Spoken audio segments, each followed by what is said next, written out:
Hi, I'm Naga Praveen. This is a video lecture on International Financial Reporting Standards. In this video, I will talk about the history of accounting standards and introduction to IFRS. The very first attempt to formulate accounting standards was made immediately after the stock market crash in US in 1929. American Institute of Certified Public Accountants, then it was called as American Institute of Accountants, created special committee to work with New York Stock Exchange toward the goal of establishing standards, accounting standards. This special committee issued what was called accounting bulletins, some 51 accounting bulletins. Later, somewhere in 1950s, this special committee was replaced by Accounting Principal Board. The Accounting Principal Board issued some 31 authoritative opinions on accounting topics. But the serious attempt to accounting standards was made after the establishment of FASB, Financial Accounting Standards Board, which was formed in 1972 in US. The FASB issued what was called Statements of Financial Accounting Standards, popularly known as US GAAP. FASB issued many accounting standards. At one point of time, they lost the number of how many standards were in implementation. So in 2009, all the accounting standards were codified. After codification, there were just 90 standards in US GAAP. That was about US GAAP. Coming to International Financial Reporting Standards. In 1960s, there were some calls for international standards and some early steps were taken. Then in 1962, 8th International Congress of Accountants was held, and many see a need for international accounting and auditing standards in that Congress. Then in 1966, Accountants International Study Group was formed by IACPA and its UK and Canada counterparts.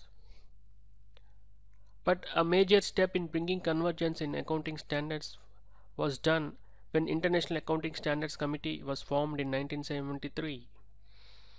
IAC was formed to develop and promote international accounting standards.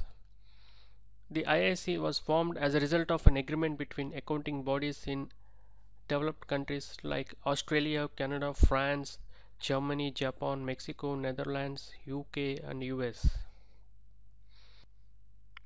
IAC was responsible for developing the international accounting standards and promoting the use and application of those standards. It issued 41 accounting standards from 1973 till 2001. But it was felt in late 90s that IAC was not independent of its member bodies and each member has its own set of interests and it was difficult to accommodate all those interests. So a committee was formed to issue a report for restructuring IAC. The committee issued a report called Recommendations on Shaping IAC for the Future. Based on the recommendations of the report, International Accounting Standards Board (IASB) was formed to replace IASC and assumed standard setting responsibilities. So on March 1st, 2001, IASB assumed accounting standard setting responsibilities from IASC. Now IASB is independent standard setting body of IFRS Foundation. So IFRS Foundation is the parent body for IASB. The IFRS Foundation is an independent, not-for-profit private sector organization working in public interest. The principal objectives of IFRS Foundation are to develop a single set of high-quality, understandable, enforceable, and globally accepted international financial reporting standards through IASB, and to promote the use and rigorous application of IFRS, and to bring about convergence of national accounting standards and IFRS. On April 18, 2001, the IASB approved a resolution stating that all standards and interpretations issued under previous constitutions, that is IAC, continue to be applicable unless and until they are amended or withdrawn.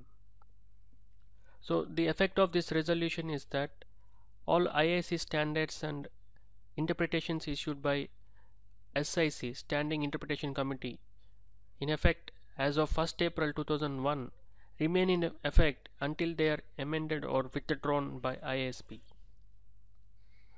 The following are the international accounting standards which are still in implementation.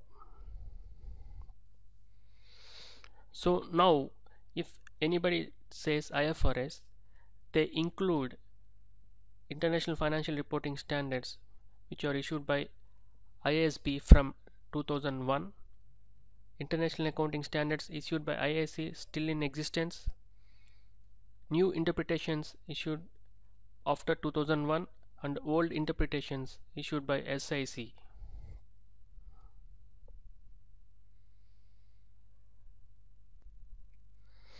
In 2002, the European Union adopted legislation requiring all listed companies to prepare their consolidated financial statements using IFRS starting from 2005. This was a major boost to all the efforts made by IASB and its previous body IAC. Also in 2002, the FSB and IASB met jointly and agreed to work together to improve and converge US GAAP and IFRS.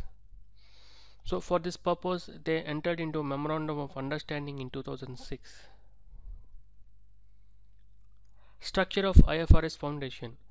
IFRS Foundation consists of three-tier structure: a monitoring board, IFRS Foundation, ISB, IFRS Interpretation Committee, IFRS Advisory Council, and support operation. The monitoring board appoints and monitors trustees of IFRS Foundation.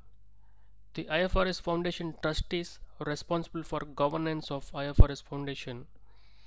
They are also responsible for appointing members of ISB and Interpretation Committee.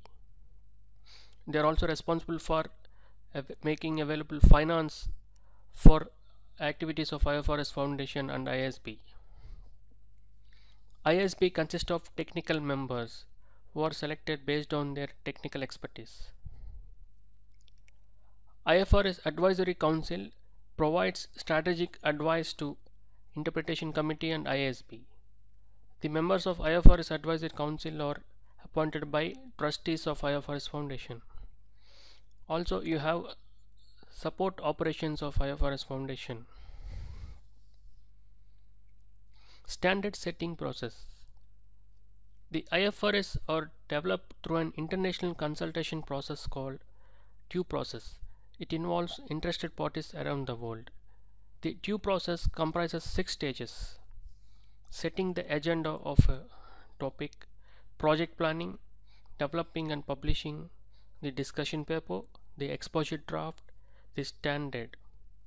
Once a standard is issued, ISB looks after the implementation of the standard, whether there are any problems. So due process consists of 6 stages, and it also includes stage after the standard is issued.